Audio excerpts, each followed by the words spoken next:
அப்போ ஆலோசனைகள் யார்கிட்ட இருந்து வருதுன்னா, வசனம் சொல்லுகிறது, நமக்கு ஒரு பாலகன் பிறந்தார், நமக்கு ஒரு குமாரன் கொடுக்கப்பட்டார், அவர் நாமம் அதிசயமானவர், ஆலோசனை கர்த்தர். ஹல்லேலூயா. என்னை உருவாக்குற தேவனுக்கு பேர் என்ன தெரியுங்களா? ஆலோசனை கர்த்தர். எத்தனை பேர் ஆமென் சொல்றீங்க? அப்பா, என்ன உருவாக்குற உமக்கு பேர் ஆலோசனை கர்த்தர். அப்பா, நீங்க என்ன உருவாக்குவீங்க. ஆமென். தாவீது சொல்றாரு, எனக்கு ஆலோசனை தந்த கர்த்தரை நான் துதிப்பேன்.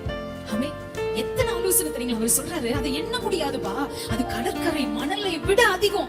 தேவ பிள்ளையே, யாரோ ஒருவரை ஆண்டவர் உருவாக்கி ஆலோசனையை கொடுத்து நம்ம கிட்ட அனுப்பி, அவங்க கொடுத்த ஆலோசனை, தேவ வார்த்தையின் மூலம் கொடுத்த ஆலோசனைகள் இன்னைக்கு என் வாழ்க்கையிலே உறுதிப்பட நிற்க என்னை பலப்படுத்தி இருக்கிறது. எத்தனை பேர் விசுவாசிக்கிறீங்க? கரங்களை தட்டி, ஏசப்பா, இன்னைக்கு ரட்சிப்புல நிலைச்சு நிக்கணும் அப்படிங்கிற இந்த கிருபை எனக்குள்ள எப்படி வந்துச்சுன்னா, இந்த ஆலோசனையை கேட்க கேட்க கேட்க கேட்க எனக்குள் ஆண்டவரே உங்களுடைய வார்த்தைகள் அனல் மூட்டப்படுகிறது. நான் இன்றைய நாளிலே அப்பா வாழ்றேன்னு அதுக்கு காரணம் நீங்க தான்ப்பா.